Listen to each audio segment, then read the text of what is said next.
forgot to film an intro video, but basically a friend of mine, his saw broke, and I offered to try to see if I could fix it. Alright, so got it all apart. Here's the contact for the saw. It looks like these two are the ones that have voltage, which is kind of interesting. 121, that means voltage to the saw. But down here, like 2 volts, so I'm gonna say probably nothing. Now I'm just gonna double check, so I'm gonna take all these wires off, mark them, take them all off.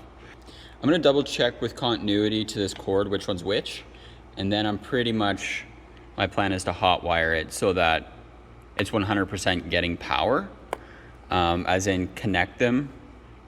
So if these are the 2 wires that have power coming in, which seems very likely, I will connect this one and this one together, and this one and this one together. I'm gonna probably try that, and then go from there.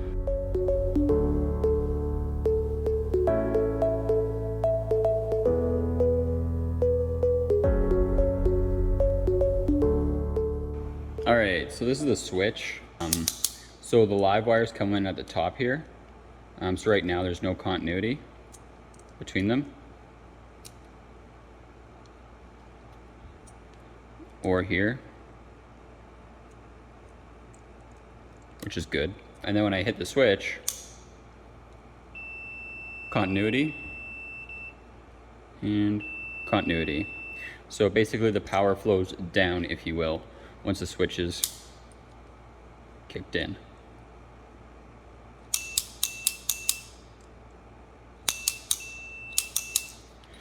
What that means is very likely power is getting to the motor, but the motor's not spinning. So very likely we have a problem with the motor. Now I gotta disassemble the motor. I suppose I could test that first by just jumping it with unplugged. Bolt these together, and then I know power's getting through. Because if I get a weak voltage or something like that, then it can be confusing, but I think what I'll do is I'll quick bolt these together, test it out, and if that doesn't work, I'm just gonna move on to the motor itself, because then it seems like a motor issue, which kind of is what I was expecting. Wasn't really expecting a switch issue. It's a little less common, but possible. Probably gonna be a pain to get at this motor. This is a $700 saw, so it would be nice to fix it. We'll still try it out. We'll give it a go.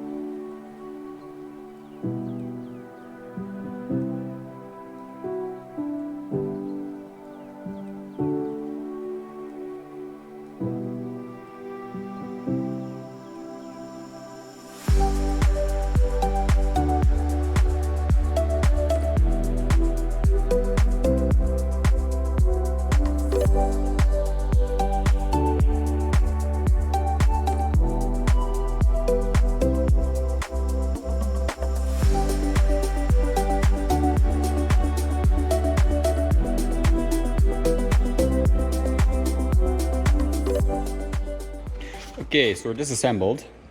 Pretty interesting, actually. Didn't really expect this, but it makes sense. This motor is geared way down. So this is the shaft of the motor, obviously. It's got this it's a type of gear. I forget what it's called. This gear rides on this one, then the small gear rides on this giant one like that. So that's how it goes. Got it backwards there. Anyway, and then this is the output shaft. That goes like that. But anyway, kind of interesting little gearing system. Gears down quite a bit. Obviously the core of the engine's not in, or motor rather, sorry. So we're gonna wanna put that back in and test it. So these are the leads going into the motor, these ones here.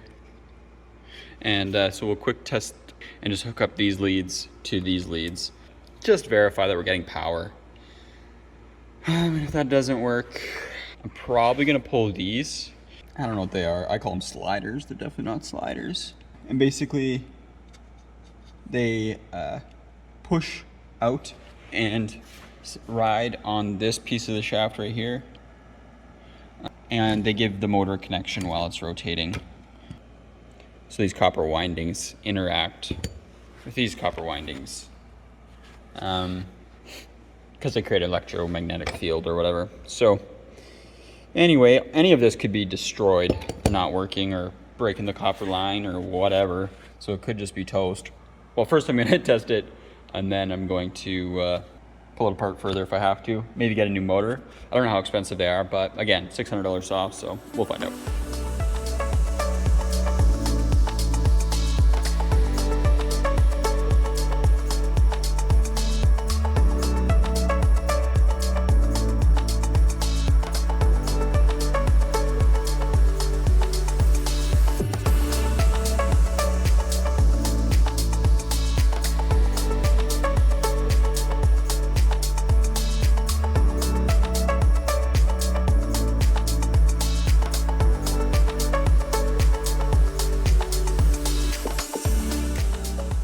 Successfully got the motor out,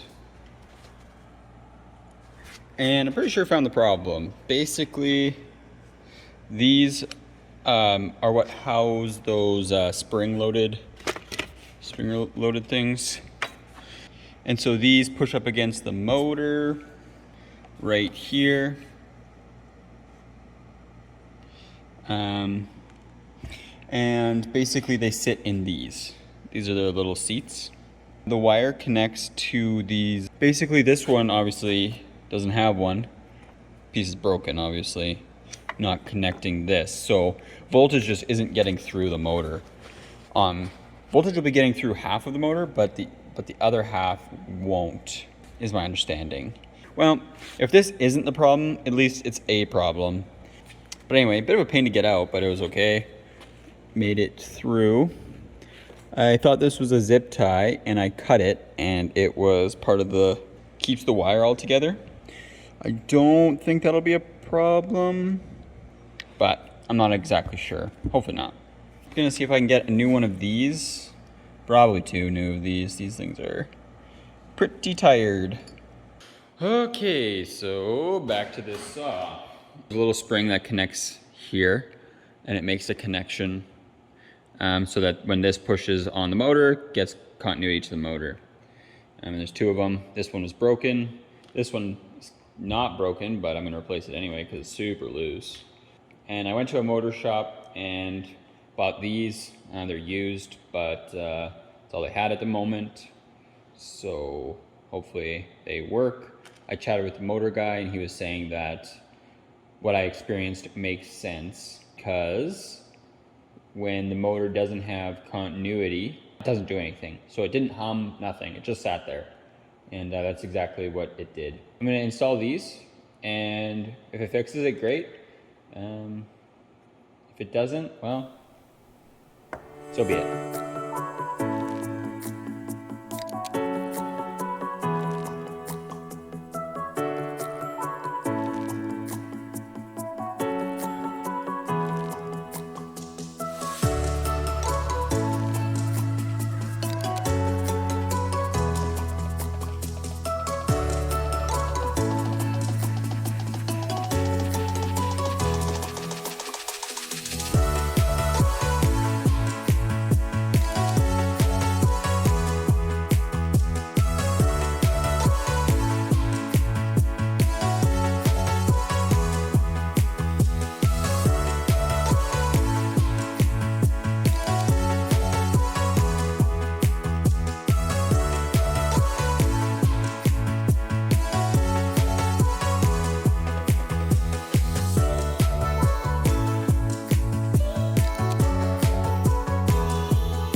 Alrighty then, so placed the parts on the motor there.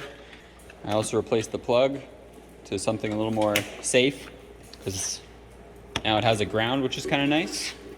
I suppose it's the big reveal.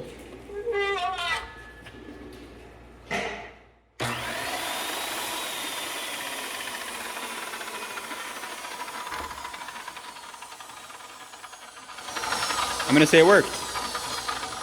Okay, go.